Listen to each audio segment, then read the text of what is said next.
As Devi said, this came actually yesterday morning in meditation. One could say it was restless thoughts, but frankly, I felt, I've got to admit it, more uplifted after thinking about this than I do normally as I leave the meditation.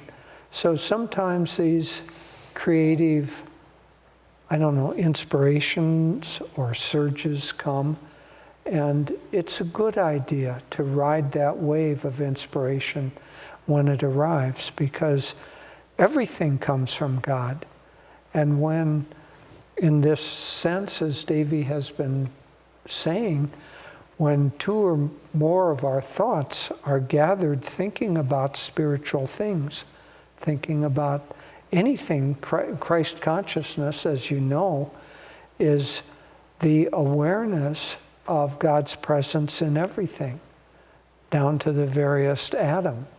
And so if we're thinking about God's presence, then we're thinking about Christ consciousness. And so when two or three of our thoughts are gathered together like that, Christ consciousness is in the midst of those. And as I say, I was very inspired during the meditation yesterday morning. And even though I had other things to do, and the mind said, oh, you've got a whole week or more to write this down, I felt I'd better catch the wave while it is fresh. So here it is. 3 visitors. The tiny newborn had been crying for so long that Mary feared he was ill. Yet, when she placed her hand on his forehead, she felt no fever. A comforting thought flashed into her mind. He is just frustrated. He has so much to say and share, but his little tongue won't yet obey his commands. So, despite his continued crying, she laid him back in his cradle. After a few minutes, his wails changed suddenly to joyful coos and gurgles. A few moments later, there came a knock on the door. Expecting yet another shepherd, Joseph sighed and rose to see who had come. He was amazed to see 3 dark-skinned strangers, their robes dusty from long travels. "We have come from afar to honor the child," one of them said. In spite of their dust-covered attire, they seemed somehow not of this world, almost as if they were above it. Mary called out, "The child is lifting his little arms toward them expectantly. Let them come to him." The child smiled and cooed as they passed him from one to the next, treating him as tenderly as if they were his parents. After a time, parents and visitors all sat together, talking and laughing quietly.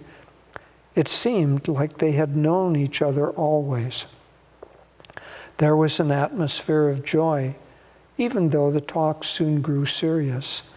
One of the 3, the youngest, and somehow also the oldest, began to talk of the future as if he saw it more clearly than the walls of the shabby stable. "Beware of King Herod, for he is terrified of your child and will seek to kill him. You will have to flee in a few weeks. I will send you a warning in a dream." Another said to Mary, "You must become a healer and learn to help those who are in distress. Here are some precious herbs to aid you in your work. In the future, you will suffer deeply.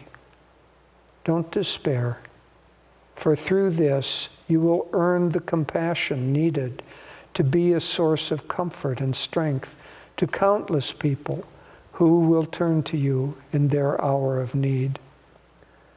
The third pulled a small purse from his robes, the coins clinking as he set it on the table. "You will find this useful in the months and years ahead," he remarked with a sparkle in his eyes. To the father, their leader said, "Your son will be a great teacher and a healer of men's hearts. When he is just growing out of boyhood, he will insist on going to India to visit us and learn. Your natural tendency will be to hold him back, to think he is too young for such a journey, but you must give him your blessings when that time comes." Suddenly, a large, lustrous pearl appeared in his hand. "On the day of his leaving, give him this and repeat these words. This is a symbol of the pearl of great price. You must return it to the three who visited you at your birth. He will understand the message." From time to time, the child woke and smiled contentedly as they cuddled him and sat him on their laps.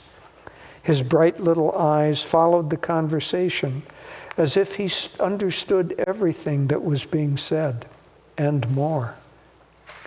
When evening fell, the visitors said their goodbyes to the family, blessing each one in turn.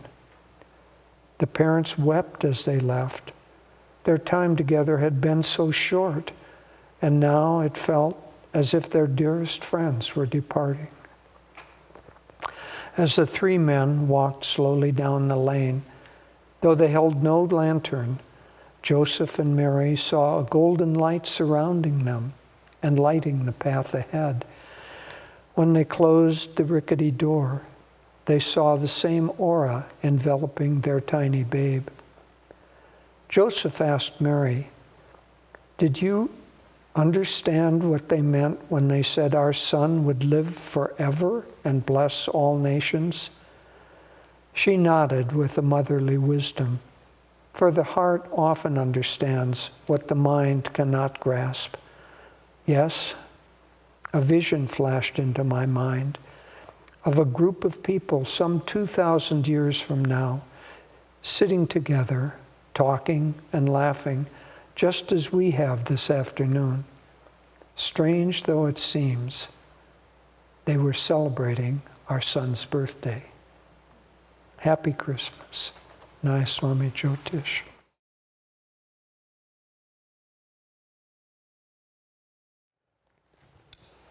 So, as I was saying, when inspiration comes, don't ignore it. Stay with it. Swami told us that one time, not one time, but he would generally, when he was a monk at SRF during Master's time, he would set his lunch aside and meditate, or he would meditate before going to lunch, have them set it aside. And one time during this meditation, he had a deep, deep meditation, and a great joy came to him. And he stayed with it for a little while, and then he thought, "Oh, this can't leave me. It's just, I know that it's just a part of me." And he rose and went to have his lunch. And he said it was months and months before that level of inspiration came back to him. And he learned a lesson and ruled the hour that the thought came to him, "Oh, it'll come back easily. I can leave and go about my business." So when any uplifting thoughts come, any inspiration, in this case it was a creative inspiration, but it could just as easily be just a feeling of joy or a feeling of happiness or a sense of real connectedness with other people. Don't take it for granted. Don't think, "Oh, this is just one more thing." That's Christ visiting. That's the Christ consciousness coming within. Anything that inspires us and uplifts the mind comes from God. Everything comes from God. But some things are God reminding. and other things are ego enhancing. And so if you want to ignore something, ignore the things that you think are important and make you feel important. They're the things that take your mind down. And those that help you feel connected with others, that where you love others more, or you care, or you want to do some little thing for a person, stay with that, because that's God using you as a channel to bring light into the world. This world is going through a great test right now. We can all feel it, and I don't mean the COVID virus. That's just the catalyst for the test. That's the matrix on which the sewing is being done. The tapestry is being woven on top of that. What's really going on is the consciousness of people is undergoing a change. And it's just like the politics, it's splitting, it's polarizing. And some people during this time are using the events of the day to separate and make them stronger in their sense of separation and self-will and not caring about others and protecting their own. And as it says in the festival, thinking, what else is wisdom if not to keep what is mine for myself? Whether that's your borders or your money or your political or social opinions, that's tendency to keep what is mine for myself polarizes the world. And that will take the world into more and more conflict and darkness. There's no cure and no safety in that kind of thinking, though those who hold the thought think it's wisdom. The only safety and the only thing that will be effective is holding on to the light and holding on to whatever inspiration we feel, whatever sense of God's presence we feel, to hold on to that, to share it with others and to see it in others. And if we can do that, then we will be instruments of there's always the alternating forces of light and dark. I described the forces of dark, but we will be forces, instruments of the light that seeks to unify and knit things together and heal and comfort and care. And that is the Christ consciousness. So when those thoughts come, think of them as the three wise men coming to visit you and to share with you and give you their gifts, because it truly is coming from God.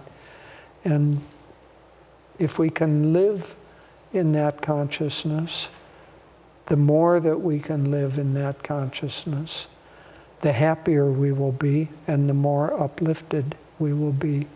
As Devi said, don't take this life for granted either. Just like the joy that came to Swami. You know, the Swami and the Masters have taught us that we have thousands of lives, tens of thousands, maybe hundreds of thousands, even millions of lives. What life can you even imagine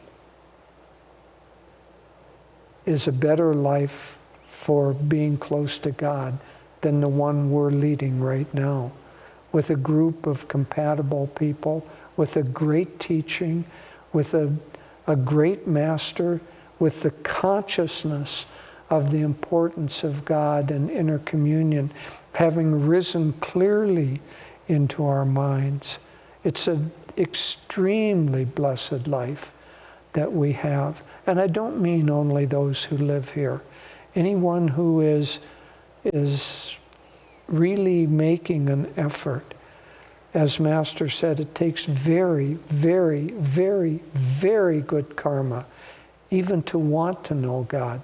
Well, think of how many varies there are before the karma of wanting to give your life to God, wanting to live with others who are giving their lives to God. It's a rare and precious birth.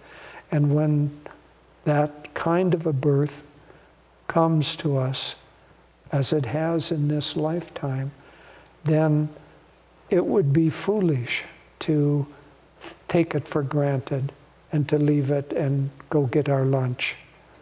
Because if we do that, it may not return for some time again. If, however, we hold on to it and we do our best to share it with others and to use it to, as Devi was saying in her blog, to use the visitation of the Christ consciousness at this time to help us be a little kinder, a little more caring, a little more comforting, then that energy will increase not only in us, not only in the group of us that represent Ananda, but it will help the world far, far more than what we can imagine. Not to think that we're special, but we are special. Anyone who has given their life to God and wants to serve as God's instrument is leading a special life. And for a group of us to be gathered together to do that is a very beautiful thing. And so during this Christmas season when joy and goodwill are a little bit more readily available at our fingertips, let's be grateful for it.